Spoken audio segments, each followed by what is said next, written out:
26 வருட நம்பிக்கை, லட்சக்கணக்கான சந்தோஷ திருமணங்கள். கல்யாணம்னாலே தமிழ் மேட்ரிமோனி தான். காலில் வந்து கருப்பு கயிறு கட்டுறது கட்டுறதுனால கன்சிஸ்டி அப்படிங்கிறது விலகிறதுக்கு வாய்ப்பு இருக்கு. இன்னைக்கு வந்து மாடர்ன் சயின்ஸ் வந்து இதில் என்ன ஆக போகுது, என்ன நடக்க போகுது நடக்கிறாங்க. இயற்கையாகவே அதை ப்ராப்பராக எப்படி கட்டணும்னா, முதல்ல ஒரு எலுமிச்சை பழத்தை எடுத்துக்கணும். அந்த எலுமிச்சை பழத்தை எடுத்து குங்குமம் தடவணும், அறுத்து 2 பக்கமும் தடவிட்டு, இன்னொரு எலுமிச்சை பழத்தை என்ன செய்யணும், ஒரு டம்ளரில் புழிஞ்சு அந்த கருப்பு கயிறை அதில் முக்கணும். செவ்வாய்க்கிழமை செவ்வாய் ஓரையில் முருகனுக்கு அரளிப்பூ மாலை சாற்றி பச்சரிசி மாவில் கீழே சடாட்சரம் போடணும். சடாட்சரம் போட்டு அந்த 6 சடாட்சரத்தில் 6 முனையிலையுமே மணி அட்ராக்ஷன்றது எனக்கு வேணும், என் குடும்பத்துக்கு வேணும் அப்படிங்கிறது தான். அதுக்கு என்ன பண்ணணும் சார்? வெள்ளிக்கிழமை மாலை கல்லுப்பப்பா கிட்ட வாங்கி விட்டு அதை ஒரு கண்ணாடி பாட்டிலில் கொட்டி வைக்கணும். அதில் மஞ்சத்தூள், குங்குமம், வெற்றிலை, பாக்கு, ஜாதிக்காய், 5 ஜாதிக்காய், 27 ஏலக்காய், 11 கிராம்பு, 7 வெத்தலை, இதை வச்சு யானை மிதிச்ச கொஞ்சம் மண்ணு சேர்த்து வைக்கணும். அது என்னது சார்? யானை மிதிச்ச மண்? யானை வந்து குருடைய வாகனம். ஸோ யானை மிதிச்ச மண் அப்படிங்கும்போது உங்களுக்கு மணி ரிலேட்டடாக.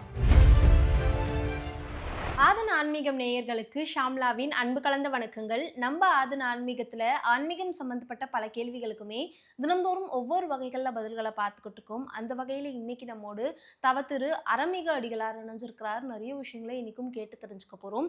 வணக்கம் சார். வணக்கம். எப்படி இருக்கீங்க? நல்லா இருக்கேன். இந்த மை வைக்கிறது பாதத்தில், உச்சி பாதத்தில் வைப்பாங்க, அதுக்கப்புறம் முச்சம் தலையிலையும் வைப்பாங்க, காலில் வந்து கருப்பு கயிறு கட்டுறது, இந்த விஷயங்கள்லாம் எந்த அளவுக்கு உண்மை சார்? அது நம்ம கட்டுறதுனால கன்சிஸ்டி அப்படிங்கிறது விலகிறதுக்கு வாய்ப்பு இருக்கா? கண்டிப்பாக இருக்குது. நீங்கள் கயிறு கட்டுறதை பொறுத்த வரைக்கும் இன்றைக்கி வந்து மாடர்ன் சயின்ஸ் வந்து இதில் என்ன ஆக போகுது, என்ன நடக்க போகுது நடக்கிறாங்க. இயற்கையாகவே பெண்களை இடது கையிலையும் ஆண்களில் வலது கையிலையும் கட்ட சொல்லுவாங்க. காரணம் என்னென்னா, இங்கே இருக்கக்கூடிய இடத்துல நீங்கள் ஒரு கயிறு கட்டும்போது ஒரு ப்ரெஷர் ஆகும். அப்போ உங்களுக்கு ரைட் பிரெயின் வந்து ஆக்டிவேட் ஆகும். ஸோ ரைட் கையில் கண்ணும்போது லெஃப்ட் பிரெயின் ஆக்டிவேட் ஆகும். இதுதான் சூட்சமம். அன்னைக்கு சித்தர்கள் கையில் வந்து அந்த ருத்ராட்சம் போட்டது, அந்த தண்டத்தை வந்து இந்த இடத்துல வச்சு கையில் தியானம் பண்ணும்போது உட்காந்துக்குவாங்க, வலது பக்கமோ இடது பக்கமோ. அப்போ சூரியகளையும் சந்திரகளையும் மாற்றுவதற்கு தான் அந்த தண்டத்தை பயன்படுத்தினாங்க. அதுபோல் அந்த கயிறை கட்டுறதுனால பொதுவாக சூரிய கலையில் செய்யும் போது அந்த காரிய விருத்தி ஆகாது. அதே போல் உடலில் உஷ்ண நோய்கள் வரும், பாதிப்புகள் வரும். அப்போது ஒரு பெண் எப்பயுமே வந்து லெஃப்டில் கட்டும்போது அவங்களுக்கு குளுமையான ஒரு மனோநிலை, சாந்தமான ஒரு மனோநிலைகள் ஏற்பட்டும். அது இல்லாமல் தெளிவு கிடைக்கும். தெளிவு கிடைச்சிருச்சுனாலே ஒரு தவறை செய்ய போகிறோம், கோபப்பட போகிறோம் அப்படிங்கிறத அவங்களுக்கு ஒரு புரிதல் வரும். அதே போல் தான் ஆண்களுக்குமே. அதுதான் கயிறு கட்டுறதுடைய சம்பிரதாயம். அப்போ கயிறு கட்டும்போது ஒவ்வொரு முடிச்சா போடுவாங்க. மந்திர உச்சாடனங்கள் 27 முடிச்சு, 51 முடிச்சுன்னு முடிச்சு போட்டு அந்த கயிறில் ஜபம் பண்ணி கொடுக்கும்போது அதோடைய ஆற்றல் கண்டிப்பாக வேலை செய்யும். ஏன்னா மீடியம் ஏதோ ஒரு பொருளை நம்ம வந்து ஆற்றலாக மாற்றி கொடுக்க முடியும். உங்கள் உடலில் இருக்கக்கூடிய ஆற்றலை ஏதோ ஒரு பொருளில், எலுமிச்சப்பழம், விபூதி, கயிறில் அந்த ஆற்றலை உருவேற்றி கொடுப்பதால் அந்த ஆற்றல் உங்களுக்கு கண் திருஷ்டி, தோஷங்கள் இதிலேருந்து நிவர்த்திகளை உண்டு பண்ணும். இன்னும் சில பேர் காலில் கயிறு கட்டுவாங்க. நீங்கள் கேட்டீங்க, அதை ப்ராப்பராக எப்படி கட்டணும்னா, முதல்ல ஒரு எலுமிச்சை பழத்தை எடுத்துக்கணும். அந்த எலுமிச்சை பழத்தை எடுத்து குங்குமம் தடவணும், அறுத்து 2 பக்கமும் தடவிட்டு, இன்னொரு எலுமிச்சை பழத்தை என்ன செய்யணும், ஒரு டம்ளரில் புழிஞ்சு அந்த கருப்பு கயிறை அதில் முக்கணும். முக்கி எடுத்து வச்சுட்டு அந்த எலுமிச்சை பழத்தை தலையை சுற்றி வாசலில் புழிஞ்சு போட்டுட்டு தான் அந்த கயிறை காலில் கட்டணும். கருப்புனாலே எதிர்வினை ஆற்றல்களை விளக்கக்கூடியது. நீங்கள் ஒருத்தரை பார்க்கும்போது சடனாக எங்கே பார்ப்பீங்க? அவங்க அட்ராக்டாக அவங்க உடம்புல என்ன இருக்கோ அதை பார்ப்பீங்க. கருப்பு கயிறு அப்படிங்கும்போது சடனாக தெரியும் எல்லாருக்குமே. ஸோ அதை பார்க்கும்போது உங்களை கவனிக்காமல் உடனே அவர்களுடைய பார்வை எங்கே போவோம்? அந்த கலர் மேலே, அந்த கருப்பு கயிறு மேலே போகும். அப்போ அவங்க உள்ளார்ந்து என்ன செய்யும்? கந்திருஷ்டிக்கு கட்டியிருக்கான்னு. அப்போ அந்த சிந்தனை வரும்போதே அந்த திருஷ்டி அங்கே அடிபட்டு போயிடும். அதாவது ஏவல், பில்லி, சூன்யம், செய்வினை இதையெல்லாம் கடந்து இதெல்லாம் விட மோசமானது கந்திருஷ்டி. ஆமாம். ஏன்னா அது கூட வந்து பார்த்திங்கன்னா இன்றைக்கி ப்ராப்பராக அதுக்குண்டான சூழல்கள் இல்லை. ஏன் அப்படிங்கும்போது அன்றைக்கு கருமுறை, உருமுறை, ஜபமுறையெல்லாம் செஞ்சாங்க. இன்றைக்கி இருக்கக்கூடிய சூழ்நிலைகளால் அது முழுமையாக தெரிஞ்சுக்கிட்டவங்களும் சரி, செய்கிறதுக்கான வாய்ப்புகளும் ரொம்ப குறைஞ்சி போச்சு. ஆனால் அதெல்லாம் விட பார்த்தீங்கன்னா மனுஷன் பிறந்ததுலேருந்து சாவர வரைக்கும் அடுத்தவனை பார்த்து பார்த்து பார்த்து வேதனைப்பட்டு வருத்தப்பட்டு ஐயோ நல்லா இருக்கானேங்கக்கூடிய எண்ணம் எந்த காலத்துலேயும் மாறப்போகிறதும் இல்லை.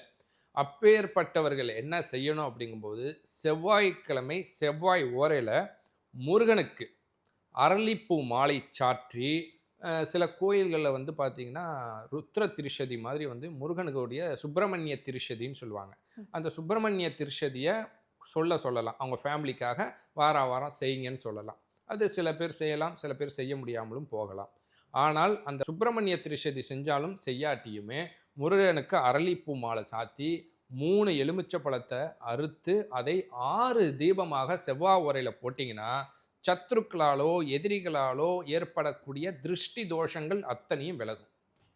செவ்வாய் அப்படிங்கிற பட்சத்தில் எல்லாரும் இப்போ சமீபத்தில் ரொம்ப ஃபேமஸாக போய்கிட்டு இருக்குது அப்படின்னா இந்த வெற்றிலை தீபமாக இருக்கட்டும், கடன் தீரணும் அப்படின்னா வெற்றிலை தீபம், நினச்ச விஷயங்கள் நடக்கணும்னால வெற்றிலை தீபம் சொல்கிறாங்க, வேலை கிடைக்கணும்னா துவரம் பருப்பு தீபம் அப்படிங்கிற மாதிரிலாம் சொல்கிறாங்க. இந்த தீபத்துக்கும் செவ்வாய்க்கும் முருகருக்கும் என்ன சம்மந்தம் இருக்குன்னு ஒரு கேள்வி இருக்குல்ல? இல்லை, இந்த விஷயம் கொஞ்சம் மாற்றத்துக்குரியது தான். ஏன்னா வெற்றிலையும் பாக்கும் கணவனும் மனைவியும் அதே போல் மகாலட்சுமியுடைய சொரூபம்னு சொல்லுவாங்க. ஏன்னா வெற்றிலேயே யோனி வடிவத்தில் தான் இருக்கும். அதனால அம்மனுடைய சொரூபம், பாக்கு சக்தி சிவனுடைய சொரூபம். வெற்றிலையும் பாக்கியுமே முதல்ல பிரிக்கக்கூடாது. நீங்கள் வெத்தலையில் விளக்கு போடணுன்னொன்னே வெறும் வெத்தலையை வச்சுட்டு நீங்கள் போடுறீங்க. ஸோ அதுவே முற்றிலும் ஒரு தவறான ஒரு விஷயம். பொதுவாக கடன் குறையணும் அப்படிங்கும்போது பார்த்தீங்கன்னா என்ன செய்யலாம்னா, பச்சரிசி மாவு இருக்கு இல்லையா, பச்சரிசி மாவில் கீழே சடாட்சரம் போடணும். சடாட்சரம் போட்டு அந்த 6 சடாட்சரத்தில் 6 முனையிலையுமே சந்தன குங்குமம் அல்லது மஞ்சள் குங்குமம் பொட்டு வச்சு முருகனுக்கு 6 தீபம் அதில் ஏற்றணும். ஏற்றிட்டு முருகனுடைய கந்த சஷ்டி கவசமோ கந்த குரு சவத்தமோ எது உங்களுக்கு தெரியுமோ அந்த மந்திரத்தை சொல்லலாம். எதுவுமே முடியலைன்னா ஓம் சம் சரவண பவாய நமக, ஓம் சம் சரவண பவாய நமக. சம்முங்கிறது சொன்னாலே சம்ஹாரம். நீங்கள் எதை நினச்சி பண்ணுறீங்களோ அது சம்ஹாரம். கடன் நிவர்த்தி ஆகணும், எதிரி நிவர்த்தி ஆகணும், எனக்கு வந்து திருமண தடை இருக்குது, தடைகளை உடைக்கணும், குழந்தை இல்லை, குழந்தை கிடைக்கணும், அதற்குண்டான அனைத்தையும் சம்ஹாரம், அதை வந்து நிவர்த்தி செய்யக்கூடிய ஒரு அற்புதமான மந்திரம் இது. சடாட்சரத்தோட பிரணவத்தையும் சம்ங்கக்கூடிய அந்த பீஜத்தையும் நீங்கள் சேர்க்கும் போது ரொம்ப அற்புதமாக வேலை செய்யும். எல்லாரும் பானக்கம் கேள்விப்பட்டிருப்பாங்க. அந்த பானக்கத்தை முருகனுக்கு நெய்வேத்தியம் பண்ணி கோயிலில் இருக்கிறவங்களுக்கு கொடுத்துக்கிட்டு வரலாம். இது ஒரு விஷயம் செய்யலாம். இது என்னால் முடியாது அப்படின்னா பொட்டுக்கடலை இருக்கு இல்லையா, பொட்டுக்கடலை, நாட்டு சர்க்கரை, பேரிச்சம்பழம், சத்து மாவு, இது கடையில் வாங்கும், நாட்டு மருந்து கடையில் இருக்குது, எல்லாத்தையும் மிக்ஸ் பண்ணி தேன் ஊற்றி அதை சுவாமிக்கு நெய்வேத்தியம் பண்ணி கோயிலில் இருக்கிறவங்களுக்கு கொடுத்துட்டு வந்தாலும் நாள்பட்ட கடனால் பாதிக்கப்பட்டவர்களுக்கு கண்டிப்பாக இது சரியாகும். கடன் தீரணும் அப்படின்னா அந்த செவ்வாய் ஹோரை அப்படிங்கிறத பற்றி பேசுகிறாங்க சார். நீங்கள் கூட சொல்லியிருந்தீங்க செவ்வாய்க்கிழமையில இந்த மாதிரி பண்ணுங்க அப்படிங்கிற மாதிரி. செவ்வாய் ஹோரையில் வந்து எவ்வளோ லட்ச கடனாக இருந்தாலும் அன்னைக்கு என்னால் இதுதான் முடியும், என்னோட கடனை நான் அடைச்சிருவேன்னு அந்த செவ்வாய் ஹோரையில் ஒரு 10 ரூபாய் பணமாக இருந்தாலும் எடுத்து வைங்க, கண்டிப்பாக அது எவ்வளோ பெரிய கடனாக இருந்தாலும் அடைஞ்சிரும் அப்படின்னு சொல்கிறாங்க. செவ்வாய் ஹோரைக்கு அப்படி என்ன இருக்குது சார்? எவ்வளோ பெரிய கடனாக இருந்தாலும் அப்படி அடைச்சிட முடியுமா? அதாவது செவ்வாய் ஓரையில் செய்யலாம். ஏன் ஆனாலும் செவ்வாய்ங்கும்போது சம்ஹாரம் பண்ணக்கூடிய இது. மற்றது நீங்கள் நவகிரகங்களில் பார்த்தீங்கன்னா சூரிய பகவானுக்கும் சனி பகவானுக்கும் போர் வரும்போது செவ்வாய் தான் சனியோட போர் அப்போ அது போர் கிரகம். வாழ்க்கையில் ஏற்படக்கூடிய அந்த போராட்டங்களையும் போரையும் உங்களுக்கு சுமூகமாகவும் சரியாகவும் மாற்றக்கூடிய சக்தி இந்த செவ்வாய்க்கும் செவ்வாய் ஓரைக்கும் இருக்குது. அதாவது உடலாலோ மனதாலோ துரோகங்களாலோ தொழிலாலோ பாதிக்கப்பட்டவர்களை பாதிப்பிலிருந்து மீட்டெடுக்கக்கூடிய ஒரு எதுனா செவ்வாய். அதுவும் அதற்குரிய ஓரை. இப்போ செவ்வாய்க்கிழமைனா காலையில் 6 to 7, மதியம் 1 to 2, நைட்டு 8 to 9, இது செவ்வாய் ஓரை. 3 ஓரையும் வரும். அப்போ இந்த ஓரையில் பண்ணும்போது ரண ருண ரோக சத்ரு இது அத்தனையுமே அந்த செவ்வாய் ஓரை உங்களுக்கு சாதகமான சூழலாக மாற்றி கொடுக்கும். இதில் வளர்ப்பிறை தேய்பிறைன்னு ஒன்று இருக்குது. அப்போ வளர்பிறை தேய்பிறைனா ஒரு நல்ல விஷயங்களை ஆரம்பிக்கும் போது நீங்கள் வளர்பிறையில் செய்யணும். சில பேர் வளர்பிறையில் கடன் அடைக்கணும்னு செய்வாங்க, அது கடன் அடையாது. அப்போ நோய் தீர்த்தல், கடன் தீர்த்தல், பரிகாரங்கள் இதெல்லாம் என்ன செய்யணும்னா தேய்பிறையில் வர செவ்வாய்க்கிழமை செவ்வாய் ஓரையில் செய்யணும். வீடு கட்டணும், குழந்தை வேணும், திருமணம் நடக்கணும், தொழில் ஆரம்பிக்கணும் அப்படிங்கிறத வளர்பிறையில் வரக்கூடிய செவ்வாய் உரையில் செய்யணும். இதை நீங்கள் புரிஞ்சு செஞ்சாதான் அது சரியாக வேலை செய்யும். நீங்கள் தேய்பிறையில் போய் வீடு கட்டுறதுக்கு செஞ்சிங்கன்னா அது நடக்காது. வளர்பிறையில் போய் நீங்கள் பரிகாரம் செஞ்சிங்கன்னா அது மாறாது. அதனால் அதை தெரிஞ்சு செய்கிறவங்களுக்கு தான் அது மாற்றம் ஏற்படுத்தும். உங்ககிட்ட நிறைய கிளைண்ட்ஸ் வருவாங்க. அவங்க கேட்குற விஷயங்கள்ல ஒரு விஷயம் அப்படின்னா அந்த மணி அட்ராக்ஷன் அப்படிங்கிறது தான். எல்லாருமே பணத்துக்காக தான் ஓடுறோம். மணி அட்ராக்ஷன்றது எனக்கு வேணும், என் குடும்பத்துக்கு வேணும் அப்படிங்கிறது தான். அதுக்கு என்ன பண்ணணும் சார்? இல்லை, மணி அட்ராக்ஷனுங்கிறது ஒரு ஃபிலாசபின்னு சொல்லலாம். அது இல்லாமல் வந்து ஒரு ஸ்பிரிச்சுவல் எனர்ஜின்னு சொல்லலாம். ஏன் அப்படிங்கும்போது இன்னைக்கு எல்லாருடைய தேவைகளும் மணி தான். இன்றைக்கி வந்து நம்ம இவ்வளோ பேசினாலும் ஒரு கோயிலுக்கு போய் சாமி கும்பிடணும்னா இங்கேருந்து போகிறதுக்கு பஸ்ஸுக்கு காசு வேணும், சாமி கும்பிட்றதுக்கு விளக்கு போட காசு வேணும், சாமி கும்பிட்றதுக்கு காசு வேணும், பூ வாங்க காசு வேணும். அப்போ காசு இல்லைன்னா, மணி இல்லைன்னா நீங்கள் இங்கு நடைப்பிணம். அதாவது நான் இயல்பான மனிதர்களையும் வாழ்வியல் சார்ந்த விஷயங்களையும் சொல்கிறேன். சில பேர் சொல்லலாம், நான் காசு இல்லாமல் நான் நிம்மதியாக இருக்கேன், சந்தோஷமாக. நான் பணம் தேவைப்படுபவர்களுக்கு மட்டும் சொல்லிக்கிட்டு இருக்கேன். அப்போ அந்த மாதிரி இருக்கிறவங்க என்ன செய்யணும்னா, வெள்ளிக்கிழமை மாலை கடையில் ஒரு கல்லுப்பு பாக்கெட்டு வாங்கணும். அந்த கல்லுப்பு பாக்கெட்டை வாங்கி விட்டு அதை ஒரு கண்ணாடி பாட்டிலில் கொட்டி வைக்கணும். அதாவது பிளாஸ்டிக்லேயோ மற்றதில் கொட்டக்கூடாது. கண்ணாடி பாட்டிலில் கொட்டி அதில் மஞ்சத்தூள், குங்குமம் ரெண்டுமே கலந்து அந்த உப்பில் கலக்கணும். அக்ஷதை ரெடி பண்ணுறாங்க இல்லையா, அதே போல் கலக்கும்போது அதோடைய நிறம் மாறும். இது கல்லுப்புடைய நிறம் வெண்மையிலேருந்து செம்மை நிறத்திற்கும் மஞ்சள் கலந்த நிறத்திற்கும் மாறும். மாறும்போது அதில் என்ன செய்யணும்னா, நீங்கள் கேட்டிங்களே வெற்றிலை, பாக்கு, ஜாதிக்காய், 5 ஜாதிக்காய், 27 ஏலக்காய், 11 கிராம்பு, 7 வெத்தலை, இதை வச்சு நீங்கள் மூடணும். எதில் மூடணும்னா கருநீல கலர்னு சொல்லுவாங்க, அதாவது டார்க் ப்ளூ கலர். அந்த துணியால் மேலே மூடி அதுக்கப்புறம் அதை க்ளோஸ் பண்ணணும். க்ளோஸ் பண்ணிவிட்டு உங்களுடைய சாமி ரூம்லேயோ அல்லது பீரோ இருக்கக்கூடிய இடத்துல, பணம் இருக்கக்கூடிய இடத்துல மட்டும் நீங்கள் வச்சிங்கன்னா அது என்ன செய்யும், அந்த செல்வத்தை குறைக்காமல் பார்த்துக்கும். என்கிட்ட ஒரு 10 லட்ச ரூபா இருக்குங்க, நான் இருக்கிற காசை எடுத்து போட்டு தாங்க செலவு பண்ணிகிட்டு இருக்கேன், வருமானமே இல்லைங்கிறாங்களே, அப்போ கை சேமிப்பு என்ன செய்யும், குறையாமல் இருக்கும். எனக்கு சம்பாதிக்கிறதெல்லாம் விரயமே ஆகிட்டுருக்கு அப்படிங்கிறவங்களுக்கு மருதாணி, வெள்ளிக்கிழமை அன்னைக்கு நீங்கள் மருதாணியை அரைச்சி ஏதாவது பக்கத்தில் இருக்கக்கூடிய அம்மன் கோயிலுக்கு போய் அந்த அம்மனுக்கு அந்த மருதாணியை பாதத்தில் சாத்த சொல்லுங்கள். பாதத்தில் சாத்தி அந்த சாத்தின மருதாணியை மட்டும் கொஞ்சம் கொண்டுட்டு வந்து அதில் உங்களுக்கு ஒரு 5 ரூபா காசோ காசாக வைக்கணும். அதாவது நோட்டாக வைக்கக்கூடாது. ஒரு 5 ரூபா காசை அந்த மருதாணியில் வச்சு புதைச்சி அந்த மருதாணியை காய வச்சு எடுத்து சாமி ரூமில் வச்சிடணும். அப்போ என்னென்னா, வீட்டில் ஏற்படக்கூடிய அந்த பண விரயங்கள் குறையும். மணி அட்ராக்ஷன் அப்படிங்கிற பட்சத்தில் இந்த ரெட் கலர் பர்ஸு, அப்புறம் இந்த கிராம்பா இருக்கட்டும், ஏலக்காய், அதுக்கப்புறம் பச்சை கற்பூரம், இதெல்லாம் கூட பயன்படுத்தினா மணி அட்ராக்ஷன்றது நடக்கும்ன்றாங்க சார். ஆமாம், இது எல்லாமே சுக்கிரனுடைய அம்சம், குருவுடைய அம்சம். பச்சை கற்பூரம், கிராம்பெல்லாம். அப்போ எல்லாத்தையும் பொறுத்த வரைக்கும் சுய கிரக அமைப்புன்னு ஒன்று இருக்குது. இப்போ வந்து ஒருத்தருக்கு சுக்கிரதசை நல்லது செய்யும்னு சொல்லுவாங்க, ஆனால் எல்லாத்துக்குமே சுக்கிரதசை நல்லது செய்யாது. சில பேர் குட்டி சுக்கிரன் குடியை கெடுக்கும்னு சொல்லுவாங்க. பிறக்கும் போதே குட்டி சுக்கிரன்னா கம்மியான சுக்கிரதசை 20 வருஷம்னா 4 வருஷம் 6 வருஷத்தில் பிறந்தா குடும்பத்தையே கெடுத்து விட்டுருன்னு சொல்லுவாங்க. அப்போ குட்டி சுக்கிரன் கெடுக்கவும் செய்யும், கொடுக்கவும் செய்யும். அப்போ அதை ஏற்றாற் போல தான் நம்ம பரிகாரம் பண்ணணும். சிகப்பு அப்படிங்கும்போது பார்த்திங்கன்னா, ஒரு உத்வேகத்தையும் ஒரு புரட்சியையும் ஒரு வேகத்தையும் கொடுக்கக்கூடிய நிறம் எது, சிகப்பு. நீங்கள் அரசியல், அரசாங்கம் சார்ந்திருக்கிறவங்க செவ்வாய் சூரியனை பார்ப்பாங்க.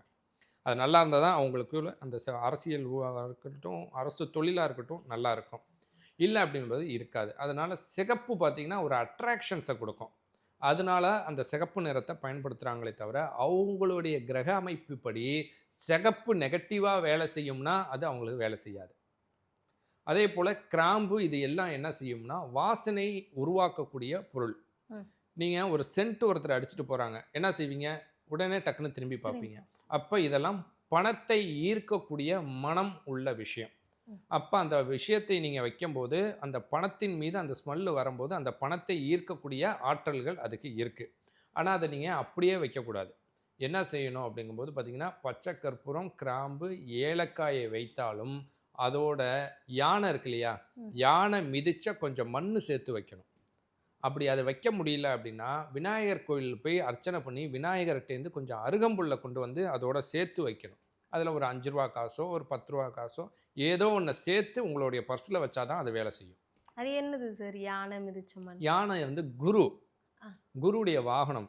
ஸோ யானை மிதித்த மண் அப்படிங்கும்போது உங்களுக்கு மணி ரிலேட்டடாக ப்ராப்ளம்ஸ், அதாவது எனக்கு குரு நல்லா இருந்தாலும் நல்லா இல்லாட்டியும் யானை மிதித்த மண்ணை எடுத்து வைக்கும்போது பணத்தால் ஏற்படக்கூடிய தட்டுப்பாடுகள் உங்களுக்கு விலகும். இல்லை அப்படிங்கும்போது கஜமுகன் விநாயகர் யானையுடைய அம்சம், அவருக்கு அருகம்புல் மாலை சாற்றி தேங்காயை உடைக்கிறது விசேஷம். அந்த அருகம்புல் மாலையிலேருந்து அருகம்புல்லை எடுத்து வச்சிங்கனாலும் அது நல்லா வேலை செய்யும். கர்மா அப்படிங்கிற விஷயத்தை பற்றி எல்லாருமே நிறைய விஷயங்களை கேள்விப்படுறாங்க. சில பேர் கர்மா ஆராய்ச்சி அப்படிங்கிறதையும் பண்ணுறாங்க. நம்ம எல்லாருக்குமே கர்மா அப்படிங்கிறது ஒன்று இருக்குது அப்படிங்கிறது தெரிஞ்ச ஒரு விஷயம்தான். ஆனால் அதுலேருந்து விடுபடுறது எப்படி? எனக்கும் கர்மா இருக்கா, அது எந்த அளவுக்கு இருக்குது அப்படிங்கிற ஒரு கேள்வி இருக்குல்ல சார். கர்மா இருக்கா அப்படின்னா அது வந்து சித்தர்கள் கர்மாவை பற்றி நிறைய விஷயங்கள் சொல்லியிருக்காங்க, நூல்களாக சொல்லியிருக்காங்க, இன்னும் நிறைய பேர் சொல்லிக்கிட்டு தான் இருக்காங்க. ஒருத்தர் நல்லா இருப்பாங்க, நல்லா போயிட்டுருக்கோம், ஆனால் வாழ்க்கையில் எந்த ஒரு சுபகாரியமும் நடக்காது. எவ்வளோ கோயிலுக்கு போவாங்க, பரிகாரம் பண்ணுவாங்க. இன்றைக்கி இத்தனாயிரம் பேர் கோயில்களில் சுற்றுறாங்க. அவங்கள கூப்பிட்டு கேட்டால் ஒரு 10,000 பேர்த்தில் ஒரு 200 பேருக்கு அந்த பரிகாரங்கள் பலன் கொடுக்கும், மீதி பேருக்கு கொடுக்காது.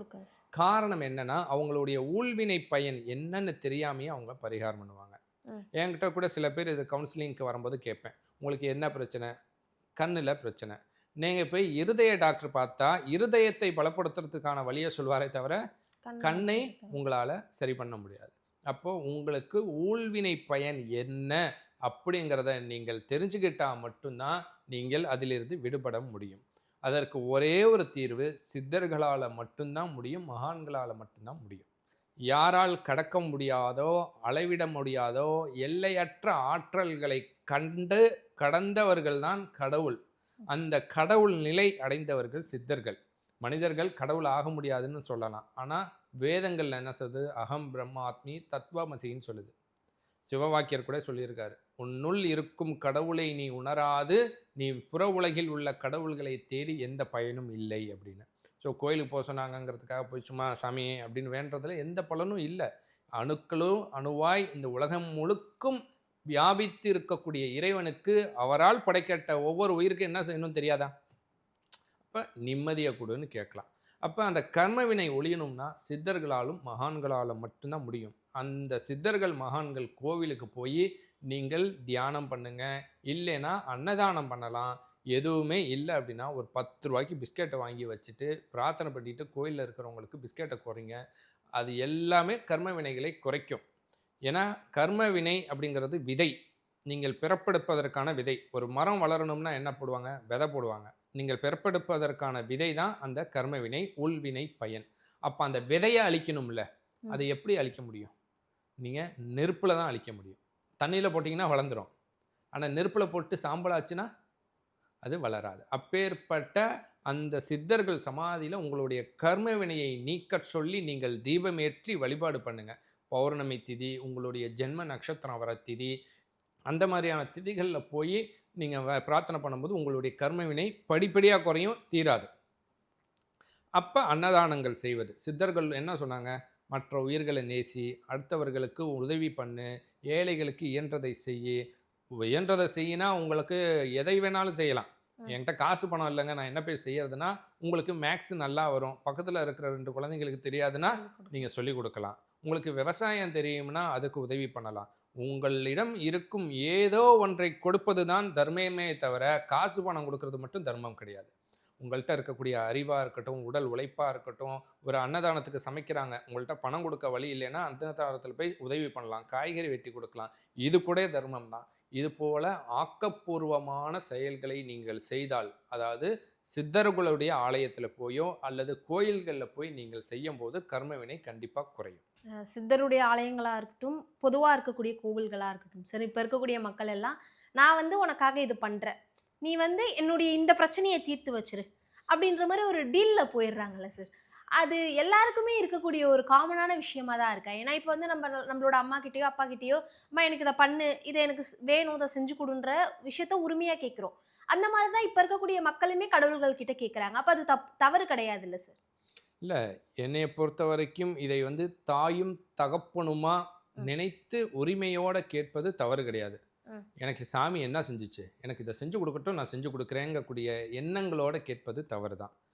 உங்களை பொறுத்த வரைக்கும் இறைவன் எதையும் எதிர்பார்க்காதவன். நீங்கள் கொடுக்குற தங்கமாக இருக்கட்டும், வைரமாக ம். இருக்கட்டும், அன்னதானமாக, எதையுமே அவர் ஏன்னா எல்லாமே உங்களுக்காக அவர் கொடுத்தாரு. உங்களுக்கு கொடுத்துக்கிட்டு அவரே திரும்ப வாங்கிக்குவாரா? கிடையாது. அது உங்களுடைய விருப்பம் செய்யறது. நீங்கள் செய்தாலும் செய்யாவிட்டாலும் உண்மையான சரணாகதின்னு இருக்கு. அவர் காலை மட்டும் இருக்க பிடிச்சிக்கோங்க. ஒன்றுமே செய்ய வேணாம். எவ்வளோ நீ துன்பத்தை கொடுப்ப, எவ்வளோ கஷ்டத்தை கொடுப்ப கொடு, நான் உன் காலை விடமாட்டேன். அப்போ அவர் சோதிப்பார். அப்போ அந்த சோதனையிலேருந்து நீங்கள் வெற்றி அடையும் போது கண்டிப்பாக நீங்கள் எதிர்பாராத விஷயங்களை கண்டிப்பாக இறைவன் அருள்வார். கண்டிப்பா நிறைய தகவல்களை உங்களோட நேரத்தை செலவு பண்ணி பகிர்ந்துக்கிட்டீங்க சார். மிக்க நன்றி. சந்தோஷம்.